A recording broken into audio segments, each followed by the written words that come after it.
Hi, I'm Doug Padgett with Vote Common Good. At Vote Common Good, we encourage people of faith to bring about a change on Election Day by making the common good their voting criteria, and by deepening into faith, hope, and love to stop the re-election of Donald Trump. We've been talking with faith voters all across the country who did vote for Donald Trump in 2016, but won't be voting for him in 2020. Here are a few of their stories. You can hear their entire interviews and share your story at votecommongood.com. The area that I live in, it's a lot of people that vote on party lines because that's how they've always voted.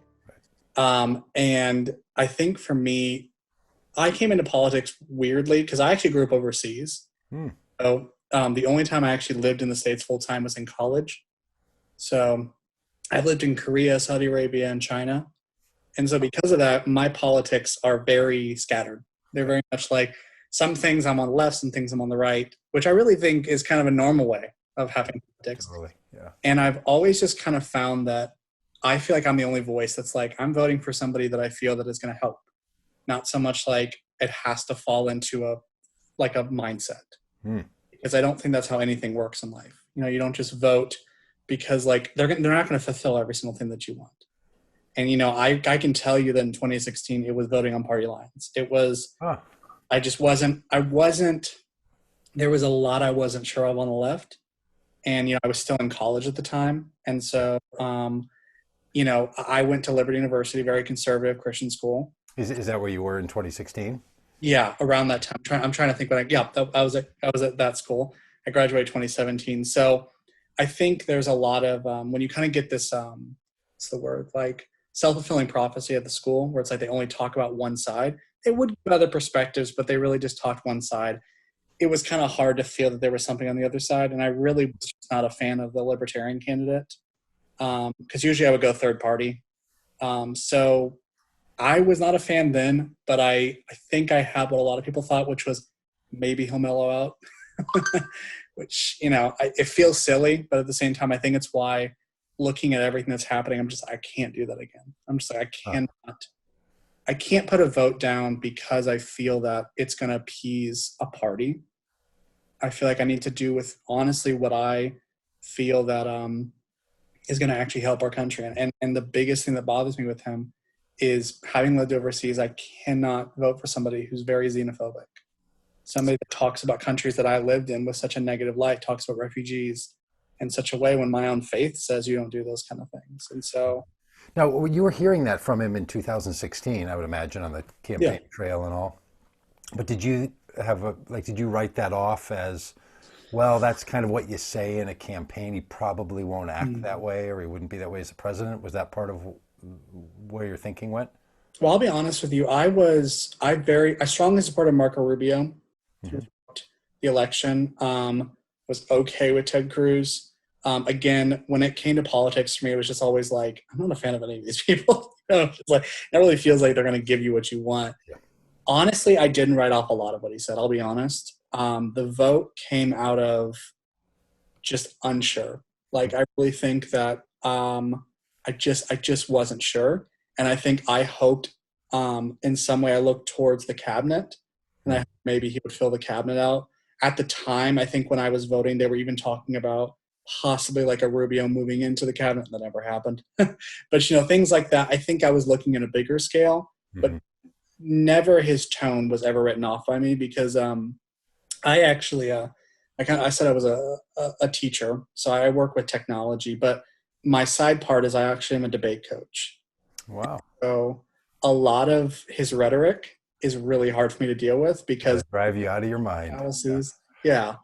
And I've had many conversations with my students about, you know, let's look at the logical fallacies here. You know, what are some things we can learn from? You know, he's been a great learning tool, but no, as of his language, I never felt like he was not going to like back off. I just was I felt like the options were so limited. I didn't feel like it was good on either side. When do you feel like this shift really happened where now, you know, on the 22nd of April, 2020, you're able to say, look, I'm not going to vote for this guy, you know, in 6 months. Where do you feel like that I don't know if it was, if you'd consider it an evolution over time or if there was a breaking point. But Mm. when do you feel like it became clear to you that your faith or your conscience or your sensibilities were just driving you to say, I can't do this again? I I think for me, um, I was annoyed a lot, but I think what bothered me the most was his dealing with the refugee crisis. I think it kind of hit during the elections. There was many candidates, the way they would talk about it, that was like, not even going to talk to you about that. Like some of like, I remember like Ben Carson had a really weird comment about it. And I was like, you don't refer to people like that. But Right. the way he would just flippantly respond about even people that were coming in from Mexico Hmm. and people that were showing up on our shores, I sat there and I said, my faith tells us that we love people and that we are, I look at the nature of Jesus, and he said, let them come to me.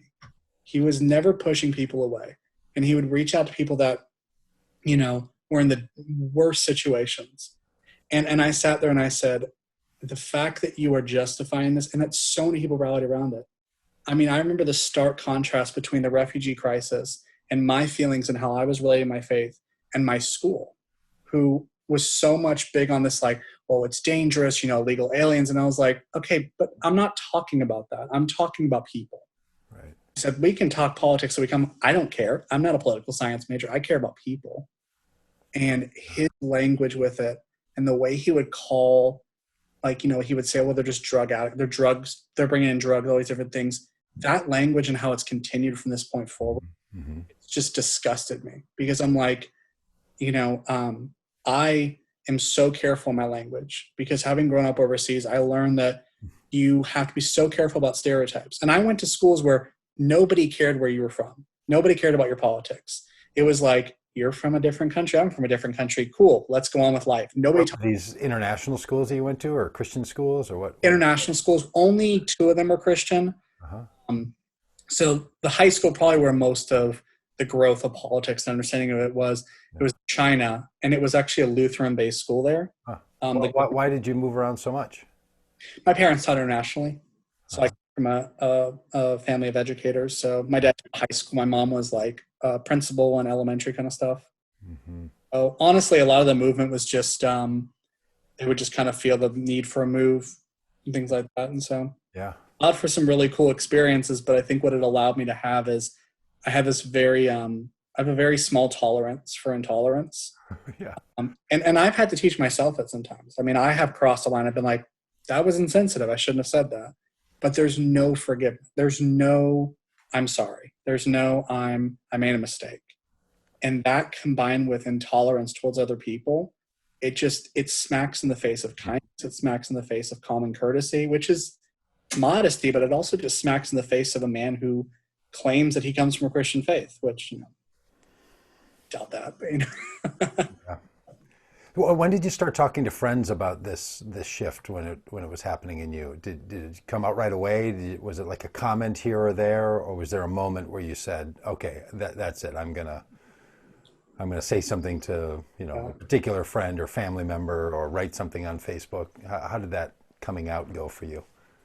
Um, I would say the bigger amount of like posting on Facebook and really probably even like supporting Democratic candidates. I mean, I was supporting Buttigieg for quite a bit of time.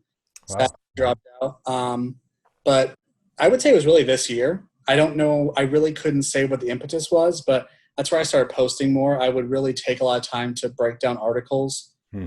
take time to look at like theological arguments or things like that. I remember looking at his letter he wrote to Nancy Pelosi, and just for the heck of it, I went through and located all the logical fallacies in it and posted on Facebook. And yes, most of my friends hate me for it, but I think the conversations happened around this year just because I felt that it was every day. There was just something new that I was just like with the impeachment, I just felt like people around me that were supporting him, I was like, there's so much proof against this. Like, why am I feeling like I'm watching just something explode slowly? Like, I just felt like I was like, I'm watching the Senate not following. And it was probably the one time in my life since being in the States that I felt so disillusioned by the government in general. And I think some people have it. this area has a lot of libertarians and they're naturally skeptical of the government. And for me, I'm just like, I try to trust people in authority to a certain degree. I'm always careful, but I don't know. I like to trust. I think that's a good thing to have. Mm-hmm. I felt so disillusioned by an entire governing structure. Mm-hmm. Just went along with a lie. And I remember just talking about it, and I pretty much didn't shut up about it. I mean, parents, they voted along party lines, but I even got them to kind of think about it too. I mean, they're not Trump heads. They're like, oh my gosh, they're trying to figure out what to vote. Yeah. But like, I even got them to sit there and go, I mean, like, look at candidates like Buttigieg. I said, like, I don't agree with everything he believes in, but I said, but I can tell you that for starters, I like his views on education. And that's a big thing for me. I like the fact that those candidates seem to talk more about public school and caring about things like that. And those are where those conversations started, but it really came after the impeachment. I was probably on Facebook a lot more. Yeah. Now, a lot of people have recognized that their political identity is shaped not by policy, but by a sense of inclusion. Like, that's the group that I'm a part of. And I've talked to so many voters who basically said some version of, I don't like the idea that Donald Trump is going to take my Republican identity away from me, or my conservative identity, however they frame that. And they're kind of bothered by the fact that his incompetence or cruelty or just inability to be a decent executive of the executive branch means that they now have to re-identify. Did you ever feel that, or do you still feel it? Do you identify as a Republican, or do you feel like, well, look, I'm holding to something here, and Donald Trump has caused me to have to break away from that identity? Or can you separate, like, look, Donald Trump's the one that's, the outlier here, and he's drifted from me? How are you thinking about your own sense of who you are? Not so much policy-wise, because, boy, the guy's all over the place on policy. Like, who has any idea what policies he wants to do about anything, Right. But so many people feel that riveted sense of, this is who I am as a political creature in the world.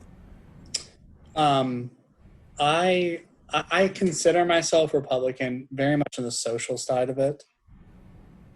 I find as I've grown, there are things that I look more towards the Bible than my political beliefs. So like my views on, maybe more social things have more to do with what the Bible says, because I look at that as a complete authority. So if my party says something different than the Bible, then I'm going to look always to the Bible. But I do like, in some ways, the ideals that the Republican Party have. But I would consider myself more of an independent, because I take it from both sides. I really have sat here and I've said, I can see both sides, because what I don't like about the Republican Party is that in their quest to do a lot with education, they got a lot of money from the public school education. And I live off of that. That's where I teach. Those are the people that I work with. And unless they would take a more unitarian view of saying, let's fix this right now, but work towards something else, I'd be okay with that. Like, if there's a better solution for education, I'll take it. It's fantastic. But right now, I can see what public school's doing, and I see the Democratic Party doing it more. I'm trying to think. Our Senator Tim Kaine is our senator, and I really liked his views on CTE education. So that's something I'm going to support, because I like that view. But I think he's hijacked our party. I honestly, for a while, I thought he was an outlier. But I think what's actually happened is there's a whole new party that's been created. I still think there are Republicans, but I think actually what's ended up happening is more Republicans have become a little bit more like constitutional Republicans. They're really focused on their individual rights, things like that. So they feel more libertarian. But what I find with the people that support Trump is it feels more populist. They don't really follow Republican ideals. They follow Trump's ideals. And it's come from a lot of him controlling the news cycle, him being so active in it and speaking so like to people's fears, that the people that were already fearful of these things become that party. Because I don't find myself aligning with most people that agree with Trump. And when I say that, like, full-heartedly agree with Trump, like they don't have an issue with him. Right. Is I sit there and I go, okay, well, like, I can see some Republican things here. I can see where you're coming from, but you're saying that you're okay with this. And I'm like, that was never a Republican thing. That's common courtesy. Yeah.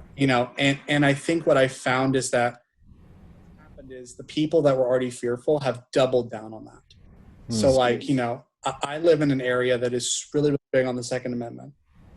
I do not support it. I understand that it's a right.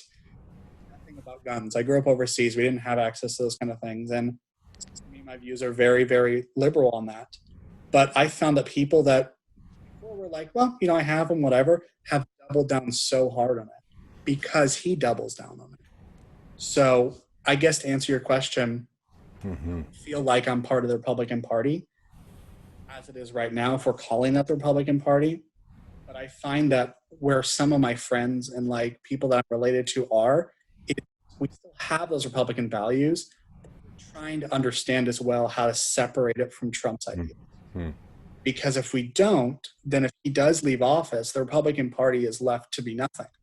It becomes Trump's party of this very xenophobic, this very fearful, this, I don't want to say racist, it's a big word, but there is a group that is that. Yeah. It's and you really must, scary. I was going to say, Nathan, you must have friends that would find themselves in that world and talk about people from other countries, talk about the need for guns to protect you from, and then they connect Second Amendment to immigration causes, and almost like they're plotting that they're willing to kill someone who's going to come into their house, right? It's got to be a confusing thing for someone like you who seems, like you care about people and you want a people first kind of faith, and you want a people first country, and you're thinking about the implications of all of this. Has your own faith changed over these last 3 years? Do you feel like some of your thinking about politics has changed because of some growth in your own perceptions of your faith and what your faith calls you to? Yeah, I think so. I mean, I think in college, many people that have grown up in a Christian family, I've been a Christian for a lot of my life, but they find that their parents' faith is kind of what their faith is for a long time. And then as they grow older, they become more mature. And I found once I left college, I really started to I had to recognize these truths myself. So when something bothered me, I would go, well, what does the Bible say about it? That was immediately what I went to. So I found less often am I going on Facebook and saying, I have an issue with this. I go on there and I say, the Bible says this. The Bible says this. That's the issue with this. So if anything, I've actually found that the Bible is not Republican, I think, as some people want it to be. Nor do I think it's Democrat. I think that it's apolitical, because to bring politics into faith is a very dangerous thing. I think you can say that you're protecting people's values. Okay. But at the end of the day, if we're serving people and we're loving them, we're already doing that. So actually what it's allowed me to do is I found myself really trying to educate myself on how I can do that in schools. So, a big thing that we see in schools is, students will come in identifying from different sexual orientations.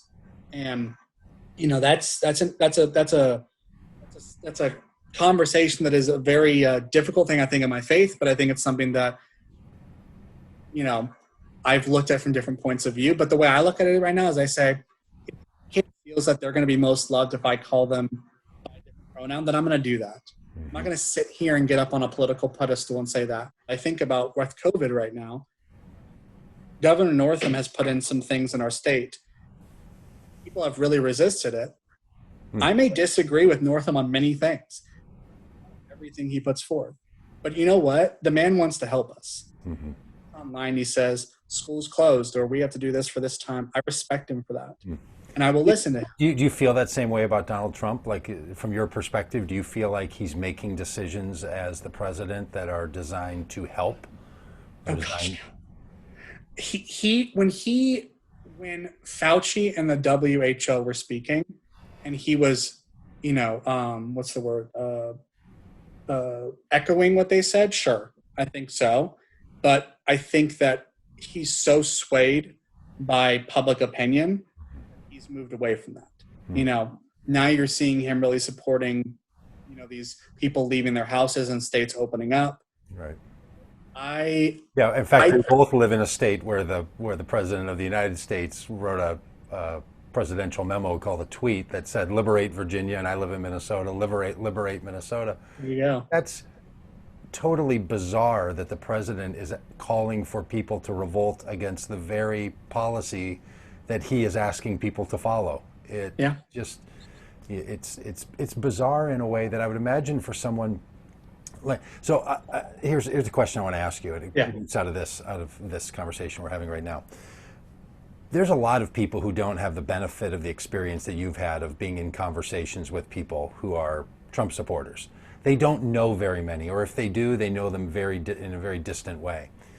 And they say all the time, you probably read it on Facebook or hear them say things like, what are these religious people thinking? Like their call of their faith is to care for and to do good and to be competent, like to be a person of good, upstanding, moral life.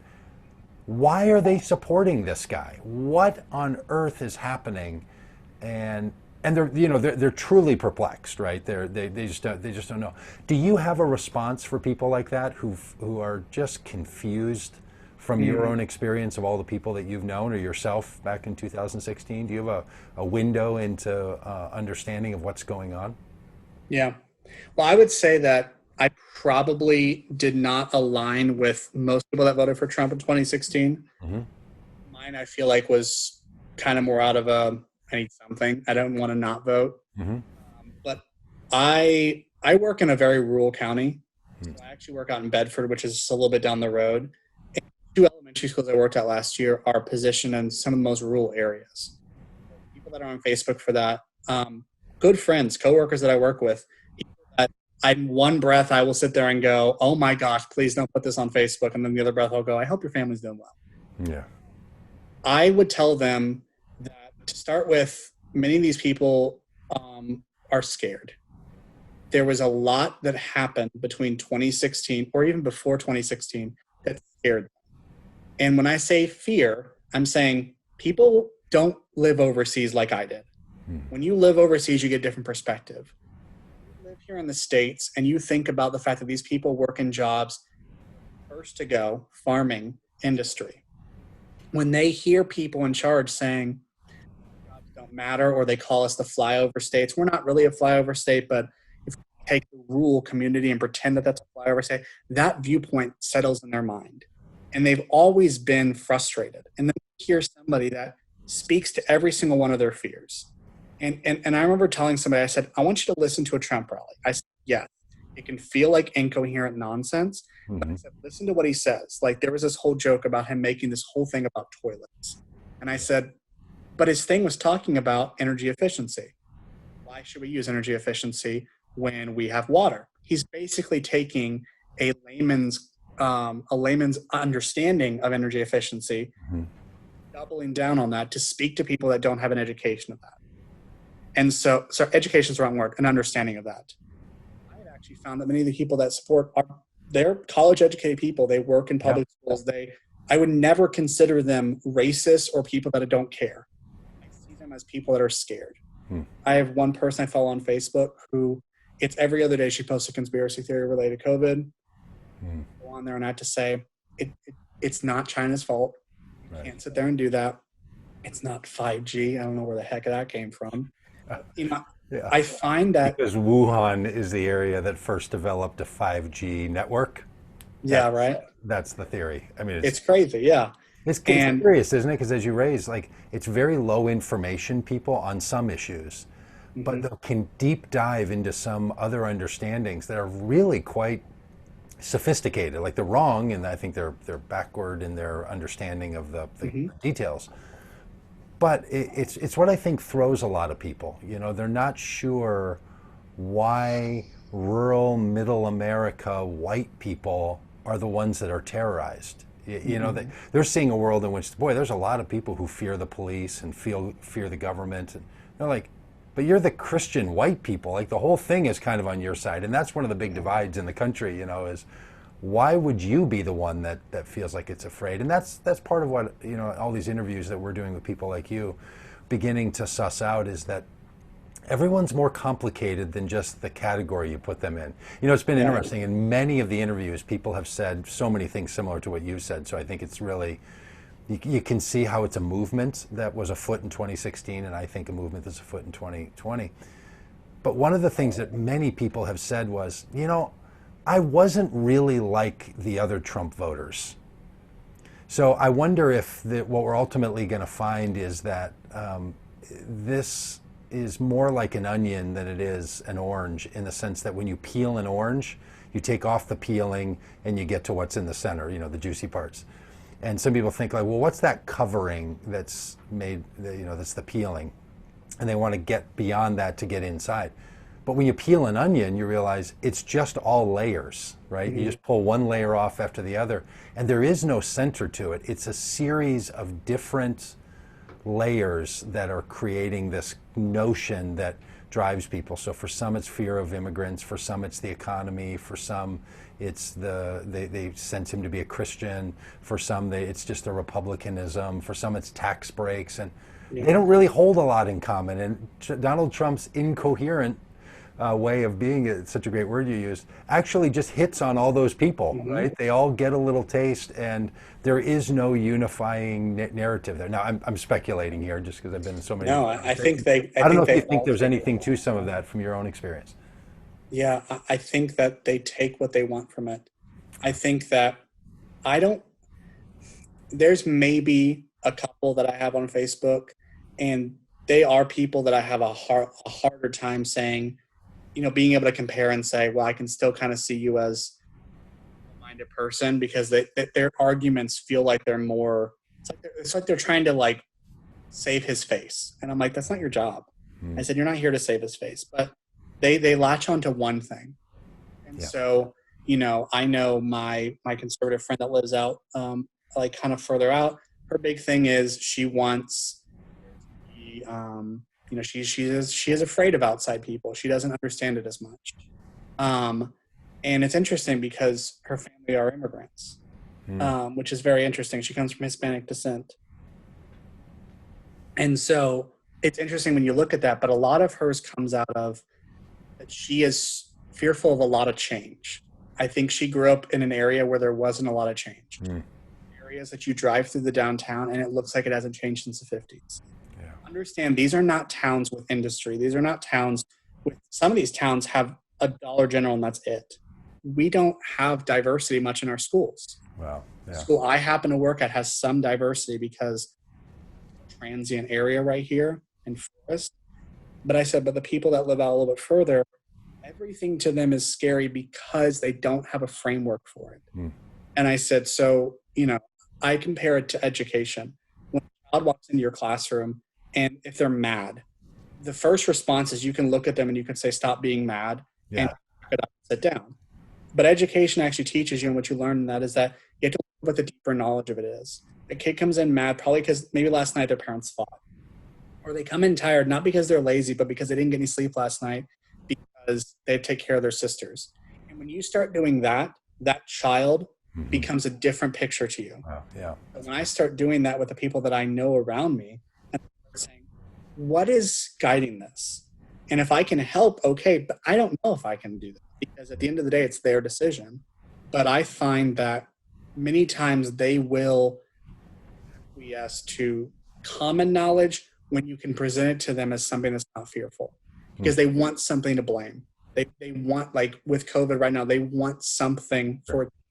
They don't believe that there's just this, it happened. Yeah. And I'm like, but it did. That's the nature of life. Right. And they go, but there has to be a reason. And I said, but everything isn't how it used to be. Whenever there was a problem, maybe it was a foreign power, or it was an organization that did something. But I said, in this situation, it is something none of us could control. And so the more they get that, they understand it. But I think what I would say to them is just talk. Just understand that when you make those posts where you say, how can those racist people in the South, like you've already lost the conversation, because that's all they've heard for a very long time. And they're usually not. They just don't have a framework. And you need to be the one to give them that framework. And you might find that you may still disagree on so many other things, but they will acquiesce to the things that you can help present them in a new way. Well, Nathan, this has sure been a thrilling conversation. Thanks so much. Yeah. For your openness, and I'm sure it's a big deal for you to find yourself now on the other side of this political conversation. It's only going to get more intense. Like we're in April, and man, in the next 3 or 4 or 5 months, it's just going to really tighten up. I think your voice is going to mean a lot to people. So thanks for being willing to share it. Well, thank you so much. Have a great day. Yeah, you too. Thanks. And thanks for your work as a teacher too. It's really crucial to so many. Thanks so much. Bye.